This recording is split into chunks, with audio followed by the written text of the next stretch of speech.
Les élections de mai 2020 s'annoncent peut-être compliquées pour le Premier ministre éthiopien. L'ex-allié d'Abiy Ahmed, Jawar Mohammed, a annoncé son intention de se présenter au scrutin, une candidature redoutable pour le prix Nobel de la paix. Au Maroc, le journaliste Omar Hadi comparaîtra libre ce 2 janvier à son audience. Il avait été arrêté pour avoir critiqué sur Twitter la décision de juge. Des milliers de manifestants s'étaient mobilisés pour sa libération. Et puis, la chancelière allemande appelle les nations à s'engager davantage dans la lutte contre le réchauffement climatique. À l'occasion de ses vœux de Nouvel An, Angela Merkel a affirmé qu'il est encore possible d'agir.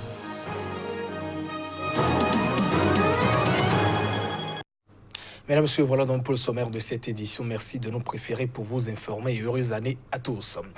Le Premier ministre éthiopien sera défié aux prochaines élections qui sont donc prévues en mai 2020 par son ancien allié, l'activiste au cœur de la plus récente flambée de violence meurtrière dans le pays, Jawar Mohammed, a annoncé ce mardi qu'il rejoindrait un parti d'opposition pour affronter le prix Nobel de la paix au prochain scrutin. Les détails.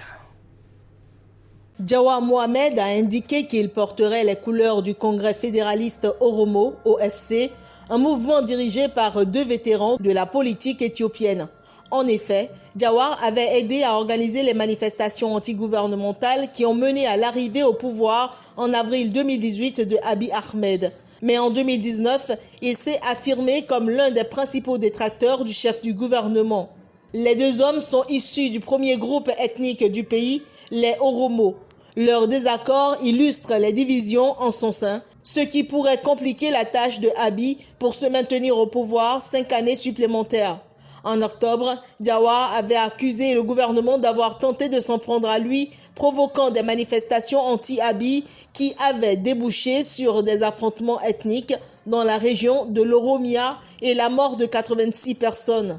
1 mois plus tard, il avait annoncé qu'il se présenterait aux prochaines élections sans avoir encore rejoint de parti. Sa décision de rallier l'OFC le place en confrontation directe avec le prix Nobel de la paix 2019 qu'il a accusé d'avoir agi comme un dictateur à la poursuite de ses ambitieuses réformes politiques et économiques. Pour être éligible, il devra renoncer à la citoyenneté américaine et redevenir éthiopien, un processus déjà en cours d'après lui.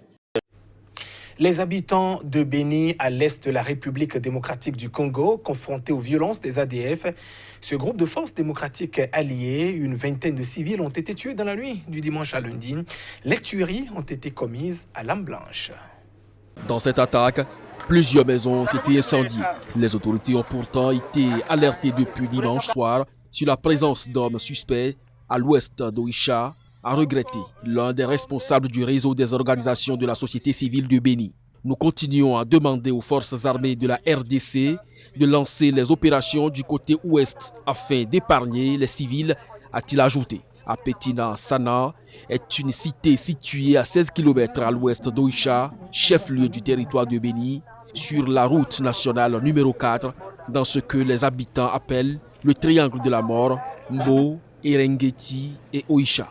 Depuis le 28 novembre, le chef d'état-major des forces armées de la RDC, le général d'armée Célestin Mbala, s'est installé avec son équipe à Béni. Un autre général d'armée, John Numbi, inspecteur général des FARDC et proche de l'ex-président Joseph Kabila, a été envoyé en renfort quelques jours après. Les ADF étaient à l'origine des rebelles musulmans ougandais installés en 1995 dans l'est du Congo pour mener des attaques contre Kampala. Mais ils ont cessé de longue date leurs actions contre l'Ouganda voisin et ils ont fait souche dans la population congolaise. Ils sont accusés d'avoir massacré plusieurs centaines de civils depuis octobre 2014 dans la région de Béni. Depuis le lancement le 30 octobre des opérations militaires contre leur fief, ils ont tué plus de 200 civils selon un décompte d'organisations locales de la société civile. En Somalie, les islamistes Chebab ont revendiqué l'attentat à la voiture piégée perpétré, c'était le week-end dernier, contre un poste de contrôle de Mogadiscio. Le lourd bilan de cette attaque fait état de 81 morts, dont 2 ressortissants turcs. Pour la première fois, les Chebab se sont donc exécutés auprès des victimes civiles de cet attentat, tout en se justifiant par la nécessaire lutte contre l'État somalien et les soutiens étrangers. Les islamistes somaliens Chebab ont revendiqué lundi l'attentat à la voiture piégée de samedi dernier contre un poste de contrôle de Mogadiscio qui a fait 81 morts, dont 2 ressortissants turcs. C'est à travers un message audio dans lequel, pour la première fois, les Chebab se sont excusés auprès des victimes civiles de cet attentat, tout en le justifiant par la nécessaire lutte contre l'État somalien et ses soutiens étrangers. Dans ce message, les Chebab ont accusé la Turquie de chercher à conquérir la Somalie et d'avoir pris le contrôle de toutes ses ressources économiques. La Turquie est l'un des principaux donateurs et investisseurs en Somalie, un pays avec lequel elle entretient des relations historiques. Elle joue un rôle très actif dans le pays, notamment dans le domaine humanitaire et de la reconstruction. Cette présence a plusieurs fois valu à la Turquie de voir ses intérêts et ressortissants ciblés par les islamistes. Les Chebab ne revendiquent généralement pas les attentats faisant trop de victimes parmi la population civile, de peur de perdre le soutien dont ils jouissent encore auprès de certains Somaliens.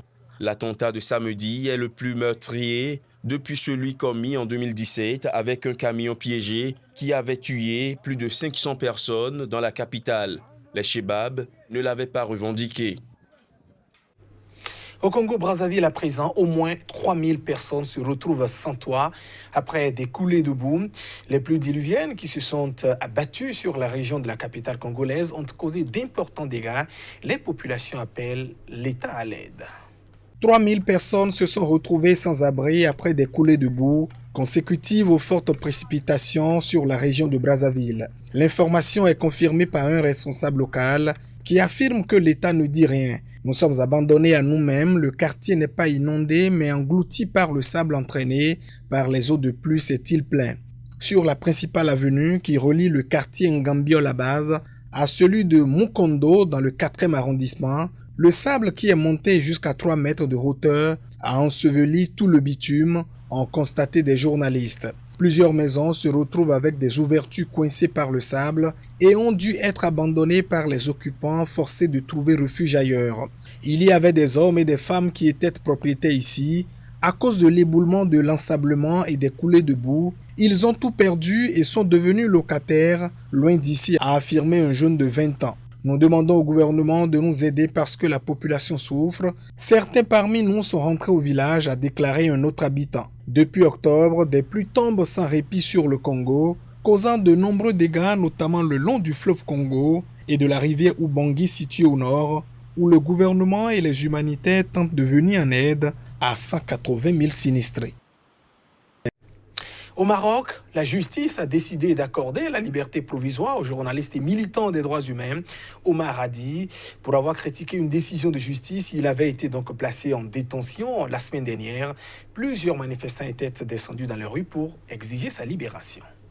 Le journaliste marocain Omar Hadi comparaîtra le 2 janvier en état de liberté. Son avocat n'a pas été en mesure de dire quand exactement le journaliste serait relâché. Omar Hadi a été arrêté jeudi pour un tweet publié en avril dans lequel il fustigeait le verdict d'un magistrat contre des membres du Hirak, un mouvement de contestation qui a agité le nord du Maroc en 2016 et 2017, condamné à des peines allant jusqu'à 20 ans de prison. Son procès a débuté le jour même de son arrestation. Et l'affaire a suscité une vague d'indignation dans le royaume où des centaines de personnes ont manifesté samedi pour appeler à sa libération et à l'abandon des charges. Le professionnel des médias, âgé de 33 ans, a collaboré avec plusieurs médias marocains et internationaux et publié des enquêtes remarquées sur l'économie de rente ou les collusions entre pouvoir et argent. Human Rights Watch a critiqué samedi son arrestation et dénoncé une atmosphère de plus en plus insupportable pour les journalistes, dissidents et artistes marocains qui prennent la parole sur les réseaux sociaux. Un nouveau code de la presse ne prévoyant plus de peine de prison est entré en vigueur en 2016 au Maroc, mais les journalistes continuent d'être poursuivis selon le code pénal, tout comme des internautes pour des écrits sur les réseaux sociaux. On parle à présent de la lutte contre le réchauffement de la planète. La chancelière allemande Angela Merkel a déclaré lors de ses vœux de Nouvel An qu'il est encore possible d'agir. L'Allemagne a voté en décembre dernier son plan climat, un engagement majeur de la coalition d'Angela Merkel pour accélérer la réduction des émissions polluantes. Die Erwärmung unserer Erde ist real. Le réchauffement de notre Terre est réel. Il est menaçant. Il est, ainsi que les crises découlant du réchauffement climatique causées par l'homme. Nous devons donc aussi faire tout ce qui est humainement possible pour relever ce défi humain. C'est encore possible. Je suis bien consciente que les mesures décidées par le gouvernement font peur à certains car elles risquent de les surcharger et sont loin d'être suffisantes pour d'autres. Et il est vrai aussi qu'à 65 ans, je suis à un âge où je ne vivrai plus personnellement toutes les conséquences des changements climatiques qui vont se produire si les politiciens n'agissent pas. Après tout, ce sont nos enfants, nos petits-enfants qui doivent vivre avec les conséquences de ce que nous faisons ou ne faisons pas aujourd'hui. C'est pourquoi je fais tout mon possible pour que l'Allemagne apporte sa contribution sur les plans écologiques, économiques et social à la lutte contre le réchauffement climatique. Den Klimawandel in den Griff zu bekommen. Au Bénin, à présent, mettre la chanson au service de la lutte contre les violences faites aux femmes, c'est désormais le credo de l'association Super Hangui. Ce groupe féminin de musique moderne d'inspiration traditionnelle a, lors d'une conférence de presse ce lundi, annoncé une tournée dans 8 grandes villes béninoises, des spectacles qui entrent dans le cadre du projet Women Wake Up for Your Right, durant lesquels elles devraient procéder à des sensibilisations. On écoute pour plus de détails ce membre du comité d'organisation. Selon une étude récente commanditée par le ministère de la Famille et des Affaires sociales, 69% des femmes ont déclaré avoir subi des violences au moins une fois dans leur vie. Plus de la moitié, 51%, ont subi au moins une fois dans leur vie des souffrances physiques ou morales. Ces chiffres montrent bien qu'il y a encore des efforts à faire afin que l'égalité de l'homme et de la femme consacrée par la Constitution soit une réalité. Pour réduire ces disparités, nous avons voulu adopter une forme particulière de sensibilisation à travers la chanson et la musique. Pour la circonstance, l'association Super Hangui, à travers les chansons, a composé plusieurs chansons qui parlent des diverses préoccupations liées à la thématique. C'est cela notre approche. Nous voulons utiliser ce que nous savons faire le mieux pour toucher le cœur et montrer l'importance pour tout de respecter les droits de la femme. Concrètement, au cours de ce projet, nous allons organiser 8 concerts géants dans les villes de Parakou, Kandi, Natitinkou, Djougou, Lokossa, Boïkon, Porto-Novo et Cotonou. Tous ces concerts seront gratuits pour permettre au grand public de suivre.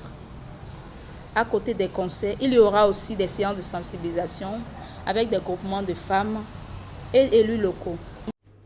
Mesdames, Messieurs, ainsi se referme cette édition. Merci à vous de l'avoir suivi. Restez fidèles au programme de votre télévision Sika TV. Au revoir.